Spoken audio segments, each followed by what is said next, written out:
అసలు నేను మొహమాట పడడం ఎప్పుడు ఆపేస్తానో ఏమో. 6:30 అవుతుంది లేవ్వమ్మా అని బుడ్డోడు నన్ను తన్ని లేపుతున్నాడు. మండే ఇవాళ మా ఆయన అయితే గుడికి వెళ్ళిపోతున్నాడు. రీసెంట్ గానే నేను పనమ్మాయిని పెట్టుకున్నాను. తననేమో నేను డస్టింగ్ కి అండ్ ఇంట్లో పనికి కలిపి 2500 కి మాట్లాడి పెట్టుకున్నాను. ఇంట్లో పని అంటే ఇంకా ఇల్లు ఉడవడం, తుడవడము, సామాన్లు తోమడం, బయట తుడిచి ముగ్గు వేయడము. అయితే తను డస్టింగ్ చేయమంటే ఈ టీవీ యూనిట్ దగ్గర టీవీ తుడవట్లేదు అండ్ కింద కూడా తుడవట్లేదు. జస్ట్ అలా పక్కన పక్కన తుడుస్తుంది. సోఫా ఏమో నాకు రావట్లేదు అక్క. ఇంకా సింక్ దగ్గర మిర్రర్ ఏమో క్లాత్ తో తుడుస్తుంది. లేని మరకలు కూడా వస్తున్నాయి దాని మీద. ఇంకా బెడ్రూమ్ లో ఏమో బెడ్ అసలు దులపట్లేదు. ఏదో పైన పైన అలా అంటుంది.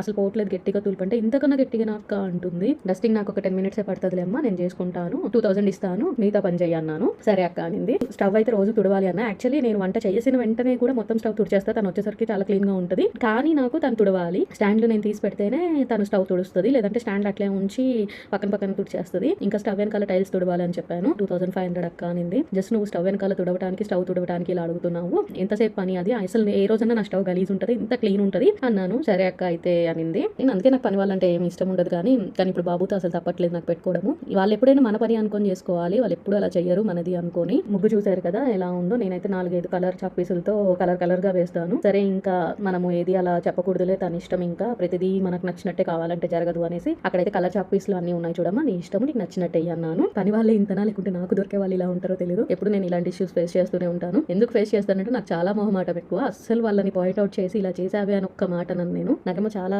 ఇది అనిపిస్తుంది ఏదైనా చెప్పాలంటే, అరే చెప్తే ఏమనుకుంటారో అని. కానీ ఎప్పుడు అలా అనుకోవద్దు, చెప్తూనే ఉండాలి. లేదంటే సగం పని మనం చేసుకోవాల్సి వస్తుంది. ఇప్పుడైతే నాకైతే అదే సిచ్యువేషన్. ఈ స్టాండ్ లో తీసి తనకు పక్కన పెడితే గానీ తనకు అడగదు. అండ్ ప్రెషర్ కుక్కర్ ది, గ్యాస్ కట్టర్ అండ్ మిక్సీది కూడా తీసి ఇలా మనకు పక్కన పెడితేనే తనకు అడుగుతుంది. లేదంటే దానిలోకే ఉంచేసి అలానే వాష్ చేస్తారు. నేను ఇలా తీసి పెట్టాలి. ఈ లోపు మా ఆయన టెంపుల్ నుంచి వచ్చాడు. వస్తూ టిఫిన్ అండ్ పాల ప్యాకెట్లు తీసుకొచ్చాడు. నేను 1 week లేను, అమ్మ వాళ్ళ ఇంటికి వెళ్ళాను. మొత్తం ఇలా క్లీన్ గా కడిగి పెట్టేశా.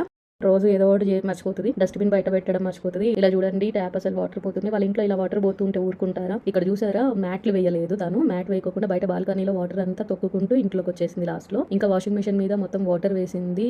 మా బుడ్డోడికి స్నానం, నా స్నానం అయితే అయిపోయింది. వాషింగ్ మిషన్ లో వేసిన బట్టలు అయితే మా ఆయన ఆరబెడుతున్నాడు. వంట చేద్దాము అనేసి ఆనియన్స్, ఆలు అన్ని తీసి పెట్టాను. పప్పు చేసి ఆలు ఫ్రై చేద్దామని ఈ లోపు మా ఆయన వచ్చి వాడు ఏడుస్తున్నాడు.